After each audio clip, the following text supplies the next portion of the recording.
Hey you guys, this is what we are going to do once we are getting ready to turn our shed into a tiny home. In our previous assignment, we took a pre-made shed template and we moved the door, we added in some kitchen cabinets, we added in a window. Now we're going to turn this shed into a tiny home. The very first thing I want you to do is open up your shed. The next thing we're going to do is keep that shed as a separate file and then essentially make a copy of it. So to do that, you actually go into File and under File, waiting for it to load, I'm going to choose Save As, and I'm going to save it as a project.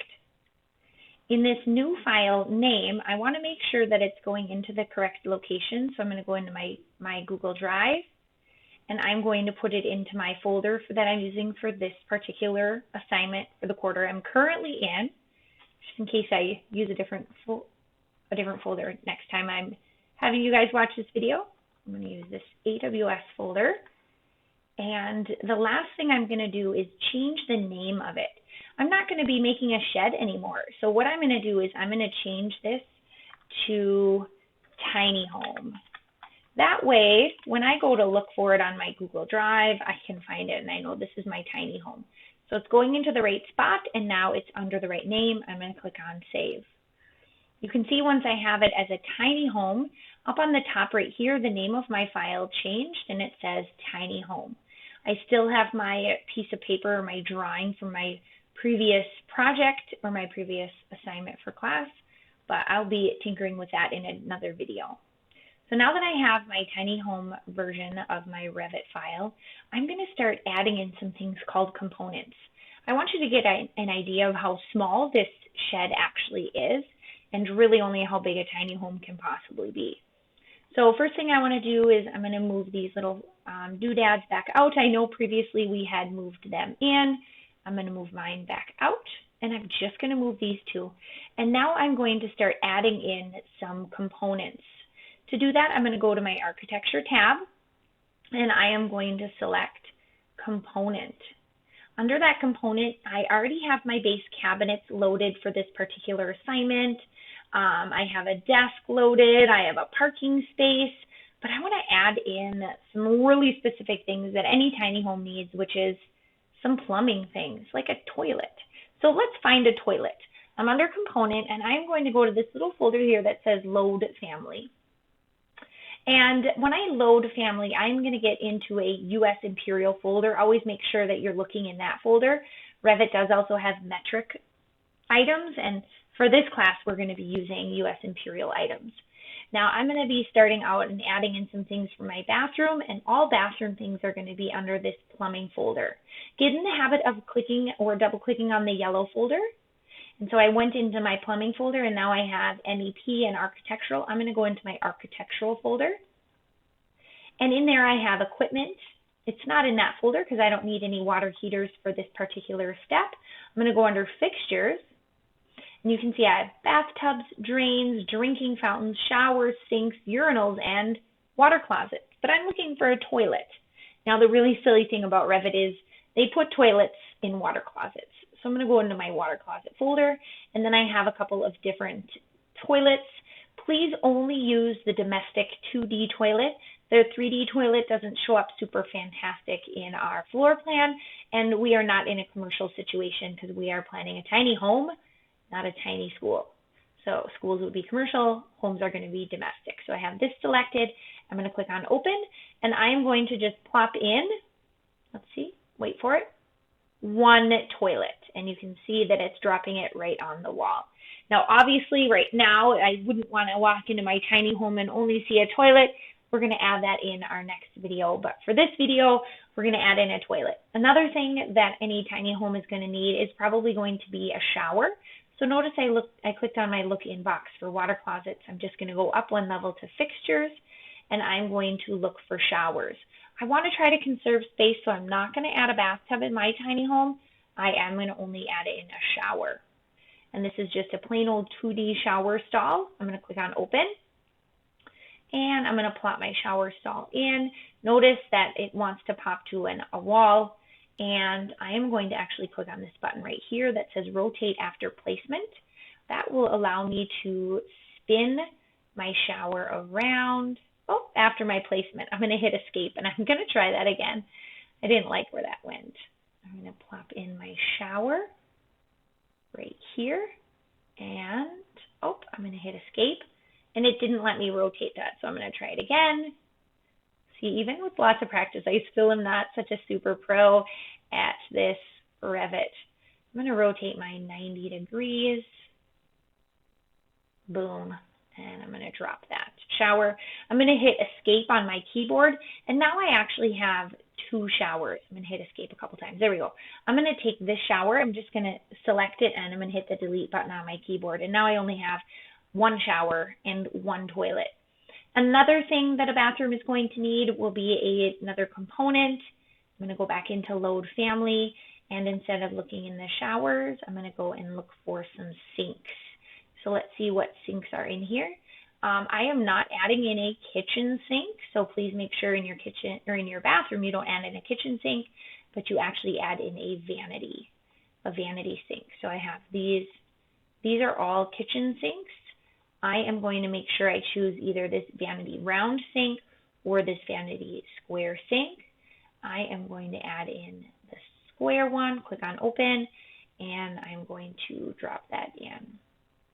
So those are some things that I'll have to add. Now look at, I'm kind of running out of space. I'm going to hit escape 2 times to drop that sink. And then I'm going to start adding in some other components. So I'm going to go to component, I'm going to load family. And this time I am going to find I'm going to go to my US Imperial folder, and I'm going to start looking for some appliances because my tiny home is going to need like a refrigerator, a stove, a dishwasher. Now, this is another thing that's really, really hidden in Revit. My appliances are all in this folder called Specialty Equipment. So I'm going to double click on that Specialty Equipment, and then I'm going to go into the Domestic folder. In the Domestic folder, I have a couple of pre-made kitchenettes. Now, this might be really suitable for a tiny home, just this kitchenette medium. That might be really perfect for my particular tiny home. I'm going to just plop that in so you can see what it looks like.